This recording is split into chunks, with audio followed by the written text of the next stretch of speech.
What up, folks? Welcome to Ontario History Vlogs. Thank you very much for tuning in.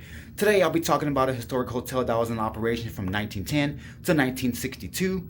These rooms have been abandoned for the past 60 years now, and I'll be showing you what they look like today in 2022. I'll also be talking about the history of the place and the history of an interesting person, Mr. Aki, who was the owner, and his interesting life. So without further ado, let this vlog begin.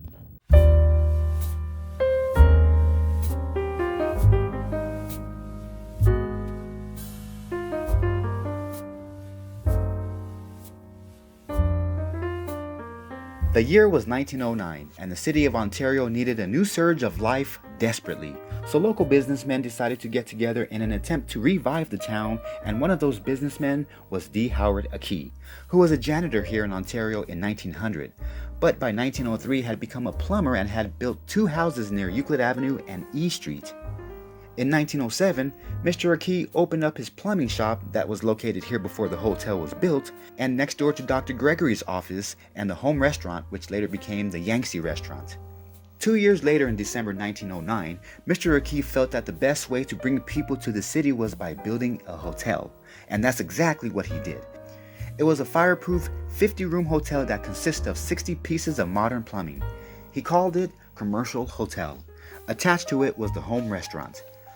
The hotel opened in 1910, and the first tenant to occupy the ground floor was Mrs. Gribben, who opened up her millinery shop. G.W. Lunsden of Los Angeles was preparing to open up his shoe shop next door when one day he was called back home because his 13-year-old daughter was murdered in their backyard. Shortly after that, summer of 1910, owner of the building Mr. Aki gets into some serious trouble. He was arrested and charged of statutory offense of a 14-year-old girl. He was so sure of his acquittal that he had another house built on East Transit Street and remodeled one of his other homes. The trial dragged on until December of 1910. Mr. Aki was then found guilty and sent to San Quentin for 25 years. He then sold the hotel to Mrs. Gribben, who changed the name to the Victoria Hotel. 5 years later, in 1915, B.W. Budd became manager of the hotel. He then changed the name back to the Commercial Hotel, which remained that name until the hotel closed. The next 15 years were a success for both the hotel and business on the ground floor. That would change in 1931 during the Great Depression. The hotel and stores closed in that year, but in 1932, Charles Link and his family from Arizona took over the hotel since they had experience in the hotel business.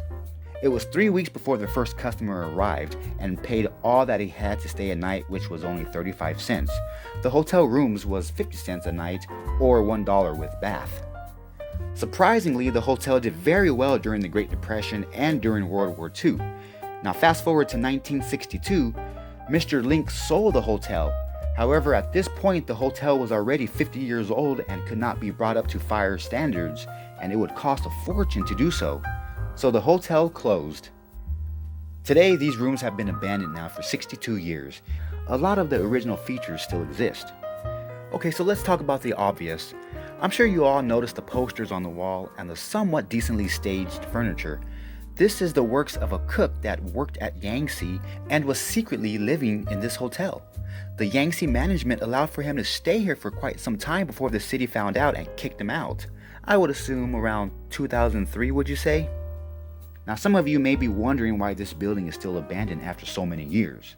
Recently, Ontario was awarded a Transformative Climate Communities grant for $35 million to revive downtown. The city cannot pick and choose what they want to do with that money. All projects requiring the funds from this grant needs to be approved. They have not gave Ontario the green light on this structure. In fact, they didn't approve it. The money is not there to restore these structures, and it will be very expensive to do so. Who knows, maybe Ontario is keeping these buildings around for the future in case they do get approved.